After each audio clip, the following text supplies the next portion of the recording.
here with Doctors Egol and Driesman.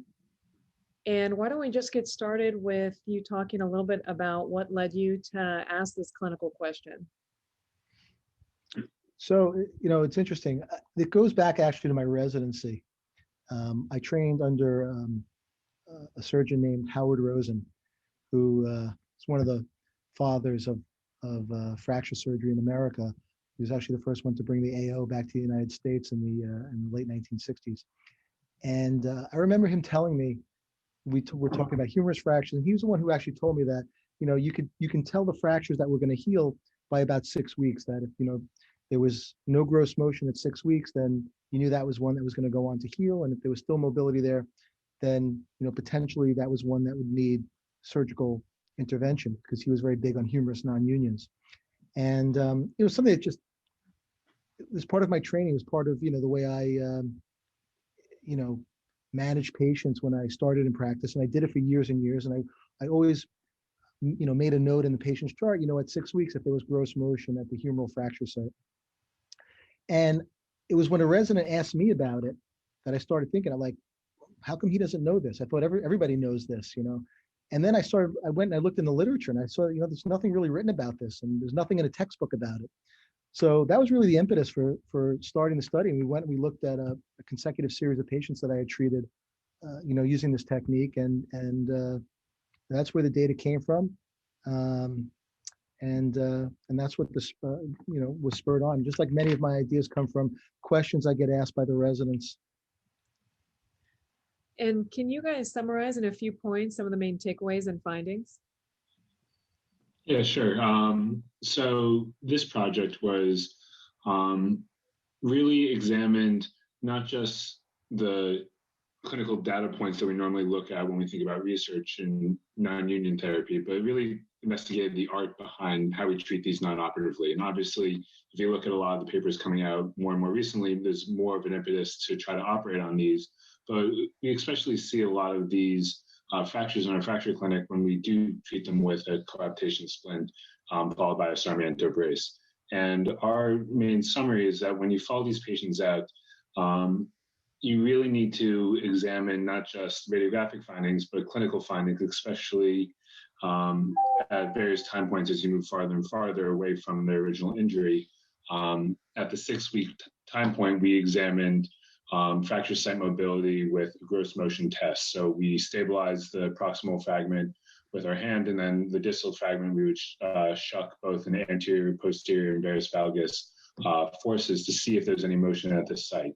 And if there was any gross motion there, we then noted that those patients, when we looked at it retrospectively, actually had a much higher likelihood of developing a non-union. So this was a retrospective review. It was a consecutive case series looking not just at Dr. Egol's patients, but all trauma surgeons who are taking care of these fractures at NYU, and looking at the various time points that they are treated postoperatively to see if these patients who have conservative management for humeral shaft fractures, which were predictors of non-union. And we found that gross motion at 6 weeks had the highest likelihood of developing a non-union. The protocol used for the study, there's a little bit of variation, but it sounds like they got a coaptation splint. At a week, you put them into a functional brace, and then you saw them at 2 weeks, 4 weeks, 6 weeks, and then again at 3 months. Has this been adjusted at all after your findings? So I think the most difficult part about treating someone non-operatively with a humerus shaft fracture is the education on the use of the brace. Because if it's not applied properly, and I see this often, sometimes our residents put people into the brace immediately in the ED, and I see a lot of people with skin breakdown and other problems. And then people say, oh, you see the brace, you have all these problems in using the brace and whatever. And it's really because you got to educate the patient, because they have to be actively involved. So you have to have someone who has, the wherewithal and the, educational level to understand what to do when you explain that. They have to be actively involved in adjusting the brace, changing the compressive forces by adjusting the Velcro straps daily and making sure it's not digging into the antecubital fossa.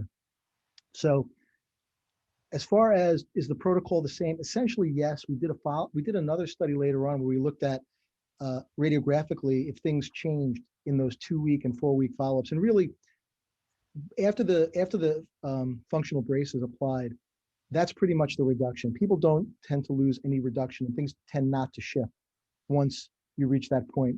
So it's probably overkill to continually, have people undergo this X-ray examination. So I've adjusted, and I pretty much go now. They're seen in the ED. We put the brace on between 10 days and 2 weeks, and then I see them again at 6 weeks. But if there's any concern, obviously they come back sooner. They're in touch with us. We give them email, and they can catch us through the electronic medical record. So we don't. There's a lot better communication now between us and the patient. So I think we see a lot less of the problems. Mhm. So some of those visits were patient counseling, but the radiographs may be unnecessary earlier on. Correct. Sometimes it's about reassurance as well, because people feel very uneasy. They definitely feel the fracture moving. They don't like it. They feel like their arm is disconnected from their body. Sometimes you just have to reassure people. And what's interesting is, I've treated a bunch of upper extremity fractures non-operatively, and I always ask people, if you had to do this again, would you go through the same thing, or would you take an operation on day one and you'd feel better almost immediately, but you would have to undergo surgery? And for things like clavicle and some other fractures, I've had people say, no, I'd rather have the surgery, but I've never had anyone with a humeral shaft say they'd rather have the humeral shaft surgery.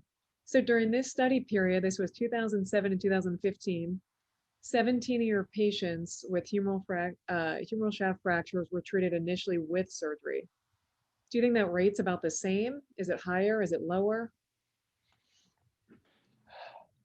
I don't think personally, I can only speak for myself. I don't think my indications for fixing humeral shaft fractures acutely has changed. Obviously, these are all isolated humeral shaft fractures. These are not the humeral shaft fracture that comes in with a femur fracture, Right. or the multiply injured patient who can't be nursed sitting up, who has a chest injury, or that's not what we're talking about here. These are in general the low energy humeral shaft fractures, isolated. So for me, I still aim to treat the majority of these non-operatively, regardless of their location, regardless of whether the nerve is in or out. But there's a long discussion that's had, and what's interesting, many times I have to talk people out of surgery, because people get sent to me often, by someone outside in the community, and they're sent in because they think that they have a bad fracture that needs an operation, and they're told that they need surgery. So when I tell them, I don't think you need surgery, they're a little bit confused. And that's another long discussion you have to have with people. So, the art of medicine is, knowing how to talk to patients, giving them all the risks and benefits, and understanding what individual patient needs are. For instance, I've had a low energy isolated humeral shaft fracture in a surgeon who I operate on acutely, and they can get back to surgery within a week. That's a different situation from, a college student, for instance. So I would say that my rationale and surgical indications has not changed.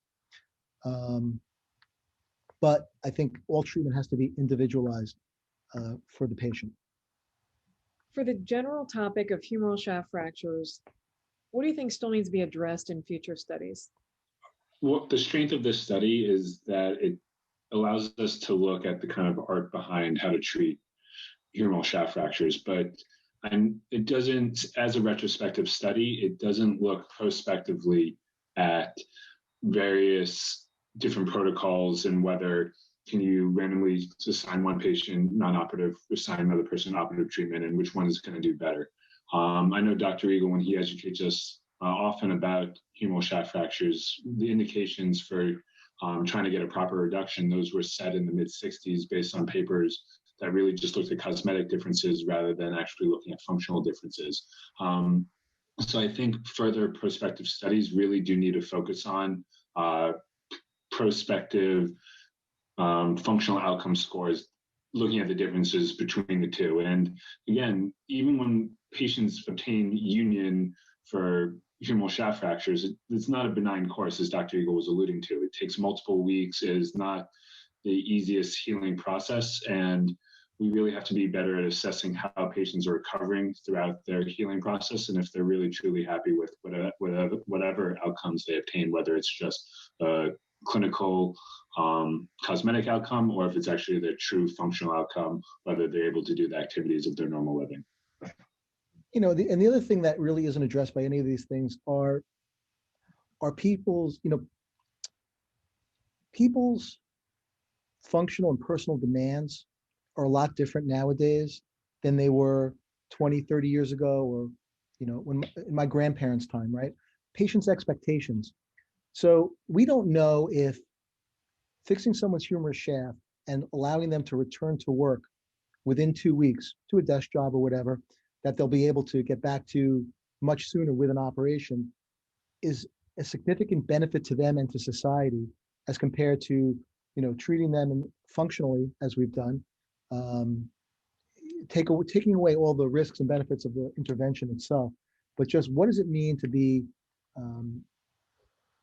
more functional sooner? I don't know that we know the answer to that. And perhaps future studies will address those specific issues. All right, gentlemen. Well, thank you so much for joining in, and we appreciate your contribution to the field. Thank you very much, and it's a pleasure to be here. Thanks so much. Yeah, thank you.